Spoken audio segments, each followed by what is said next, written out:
अस्सलाम वालेकुम दोस्तों, क्या हाल है। मेरा नाम असद है और आप देख रहे हैं फ्रेगरेंस हाउस। उम्मीद करता हूँ आप सब खैरियत से होंगे। लास्ट वीडियो में आपको बताया था कि नेक्स्ट इंशाल्लाह खस के बारे में बनाएंगे।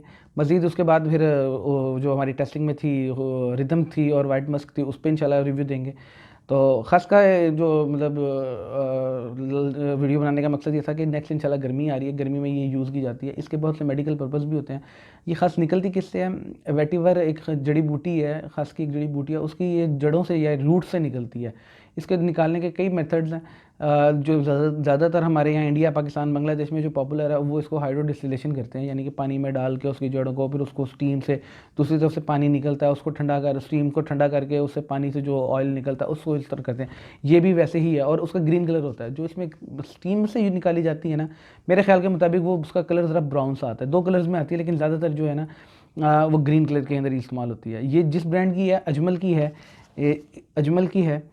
तो बड़ा अच्छा इन्होंने परफ्यूम बनाया है, बड़ा अच्छे इसको मतलब डिस्टिलेट किया है। तो अजमल के बारे में बता दूं, इंडियन ब्रांड है ये, और ये यूएई में, ये दुबई में ऑपरेट अपना करती है अपना सारा कुछ।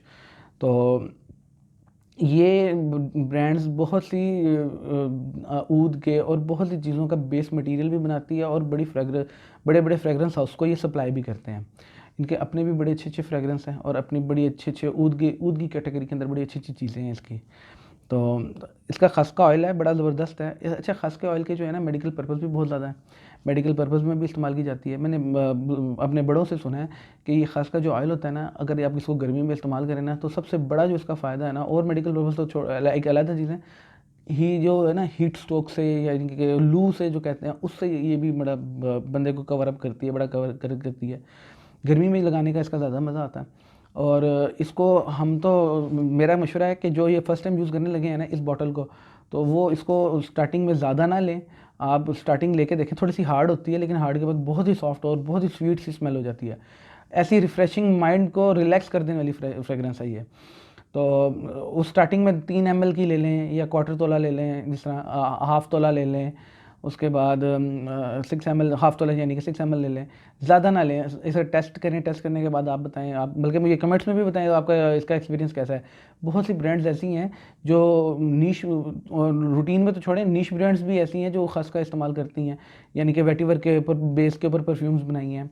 इंग्रेडिएंट्स और वो मुख्तलिफ इंग्रेडिएंट्स भी उसमें मिक्स करते हैं, लेकिन जो उनका कॉन्सेप्ट होता है वो वेटिवर के ऊपर बेसिक होता है।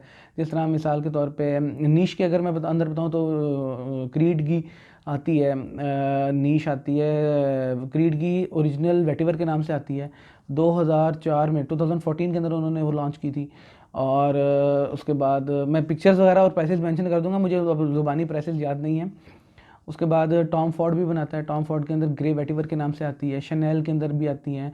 बल्कि एक और ये जो है ईडन रोब की टाइमस, ये टेस्टिंग में है इंशाल्लाह, तो इस पर भी वीडियो बनाएंगे। ये वेटिवर के ऊपर बेस्ड है, वेटिवर के ऊपर, सैंडलवुड के ऊपर, मतलब इन परफ्यूमरी का जो अतर के अंदर, एसेंशियल ऑयल के अंदर जो यूज़ करेंगे वो तो नेचुरल खासी होगी। और जो दूसरी परफ्यूमरी के अंदर, फ्रेंच परफ्यूमरी के अंदर, उसमें खाली वेटिवर या खास नहीं होगी। उसमें मतलब मुख्तलिफ मतलब टॉप, मिडल और बेस में मतलब मुख्तलिफ सिट्रसी भी हो सकती है, वुडी भी हो सकती है, और मतलब मुख्तलिफ इंग्रेडिएंट्स, कहने का मतलब मुख्तलिफ इंग्रेडिएंट्स यूज़ करके उसको बनाया जाता है। बहरहाल कमाल की चीज़ है। एक दफ़ा लेके एक्सपीरियंस करें क्योंकि ये बड़ी ज़बरदस्त चीज़ है। तो इंशाल्लाह नेक्स्ट फिर वीडियो, किसी वीडियो के साथ इंशाल्लाह हाजिर होंगे। मुझे इजाज़त दें, चैनल को लाइक करें, शेयर करें, सब्सक्राइब करें और मुझे इजाज़त दें। अपना ख्याल रखिएगा। अल्लाह हाफ़िज़।